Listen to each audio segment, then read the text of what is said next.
the Tomahawks haven't been buried. The possible transfer of long-range missiles to Kyiv is still on the agenda. They put the fire out, but it's burning again. They've decided to finish off the Gazprom plant. Deindustrialization is proceeding according to plan. Another Russian industrial giant is switching to a shortened workweek. Negotiations in Budapest are in jeopardy. An assassination attempt is being prepared against the Kremlin leader. A European diplomat has named another city awaiting Putin. A series about the president's assassination will be filmed in Belarus, how Lukashenko reacted to it, and much more. The most important and breaking news. Exclusive details. You are watching the next news release. Up-to-date information on events in Ukraine, Russia, Belarus, and the world. Earlier and clearer than others.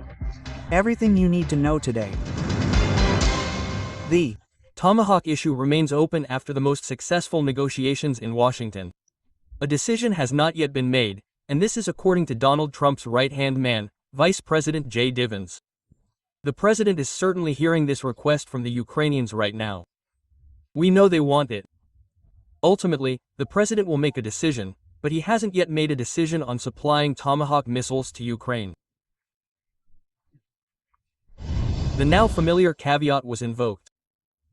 Look, the President of the United States is trying to ensure that America's security comes first, and that obviously means we need our critical weapons systems for our own armed forces. But the most important takeaway from what Vance said is that the occupant of the White House didn't say no. It seems Donald Trump is well aware of the powerful effect the very idea of potentially transferring long-range American missiles to Kyiv has on Vladimir Putin. It was the Tomahawk threat that compelled the Russian dictator to return to dialogue with Washington, call Trump, and promise to meet with him for new talks. And it seems the US president has no intention of abandoning this powerful argument. A fire has broken out again at a Gazprom gas processing plant in Orenburg, the same one that was attacked by Ukrainian drones on Sunday. According to eyewitnesses, a huge column of flames rose above the plant. Local authorities initially even tried to deny the news of a second fire, which sparked widespread ridicule online. The previous morning, Ukrainian armed forces drones struck the facility. One of the workshops caught fire, partially damaging the plant. The Ukrainian General Staff reported that a gas processing and purification unit was hit. Following the attack, the plant partially shut down its production and suspended the receipt of raw materials from Kazakhstan's Karachaganak field, as confirmed by Kazakhstan's Ministry of Energy, citing a notification from Gazprom about the emergency. The Orenburg gas processing plant is a key link in Gazprom's gas chemical complex. It is the only plant in Russia that produces odorant, a substance that imparts an odor to gas for leak detection. The plant is also associated with helium production, whose products are used in the nuclear and electronics industries. Experts estimate that the attack on Orenburg is one of the most significant blows to Russia's gas infrastructure. But it's not just Ukrainian drones that are hitting Russian enterprises. The economic consequences of Putin's policies are also impacting them. Another giant has reduced its workweek. The world's largest titanium producer, the Ural plant VSM Avisma, is introducing a 4-day week. For now, the layoffs affect those not involved in core production, primarily administrative staff. This is not an easy decision, but it allows us to maintain our team and prepare for market recovery. We view this as a temporary measure and will offer employees additional opportunities for professional training during this period. This measure at the company, which employs 13,000 people, will take effect on December 1st and will last for 6 months. The number of employees who will switch to a 4-day week has not been announced. Almost all auto giants and a number of other industrial enterprises have previously adopted a shortened workweek.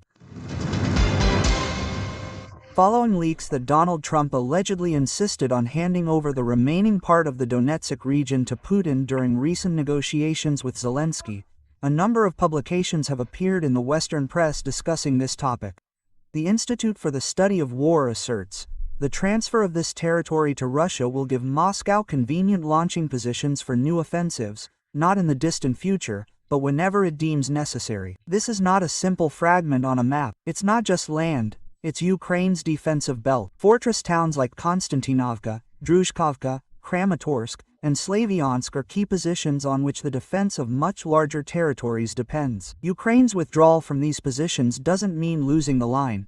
It frees the enemy a direct route for further operations. The Institute for the Study of War highlights a number of specific risks. First, handing over the Donetsk Oblast to Russia will reduce Moscow's need to spend years and bloodshed breaking through the fortified railway. Instead, it will gain a ready-made springboard for attacks. Second, from new positions along the administrative border of the Donetsk Oblast, the Russian Federation will be able to launch an offensive toward the eastern Dnipropetrovsk and Zaporizhia Oblasts, as well as the southern Kharkiv Oblast. Another issue is the ambiguity of the wording. From publications about the conversation between Trump and Putin, it's unclear what the Kremlin master had in mind.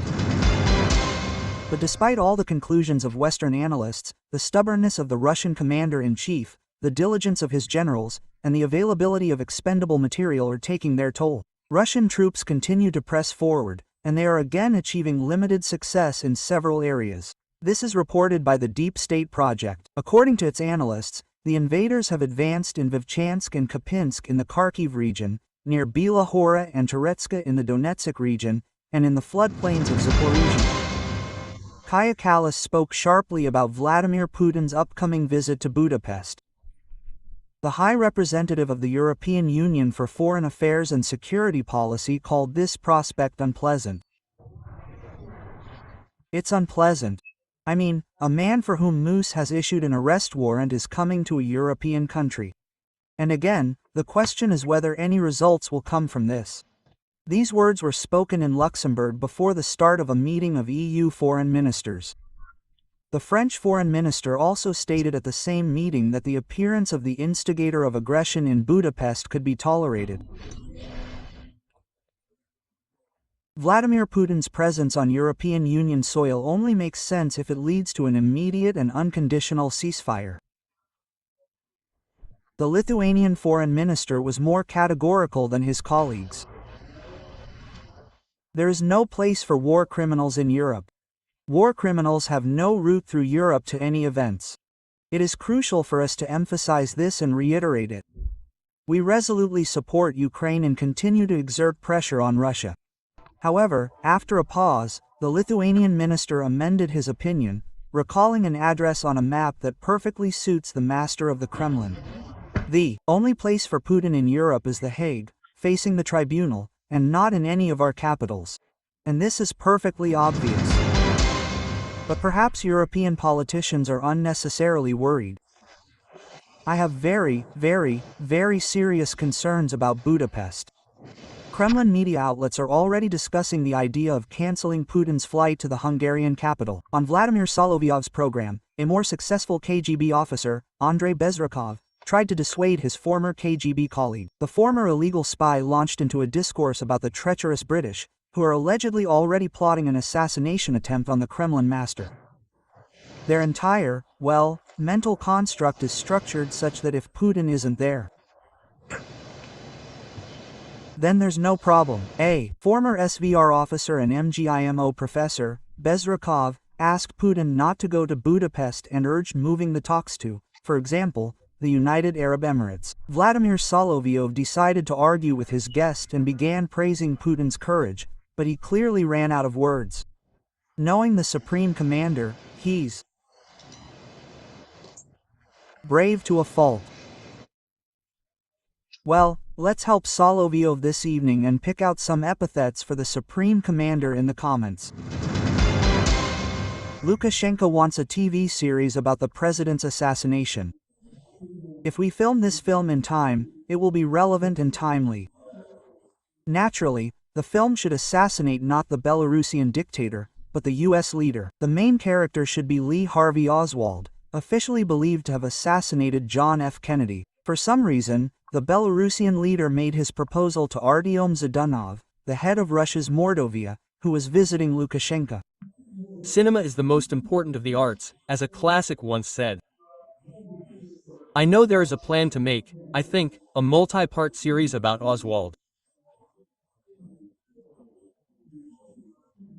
They would be very interested and could offer their services, a location, and seek funding for this, I'm sure. fascinating film.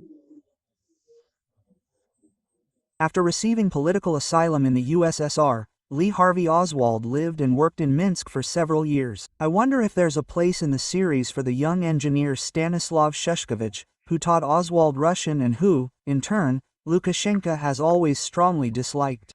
It's interesting that the Belarusian dictator started talking about a series about the Kennedy assassination on the day when reports emerged of a shell exploding over the motorcade of the current US vice president and the discovery of a possible sniper position opposite the landing site of Donald Trump's plane. An interesting coincidence. Lukashenko, who recently announced that he is negotiating a major deal with the Americans, has once again proven himself a master diplomat. Which president's assassination attempt do you think would attract more viewers? It will be interesting to read the comments.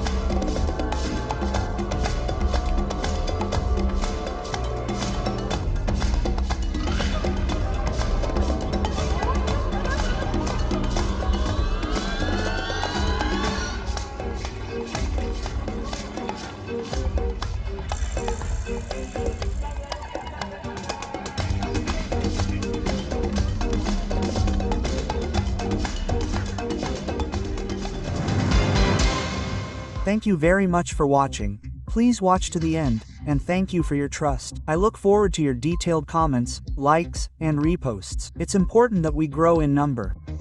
Have a wonderful and productive day. That's all for now. Until next time, and good news to you.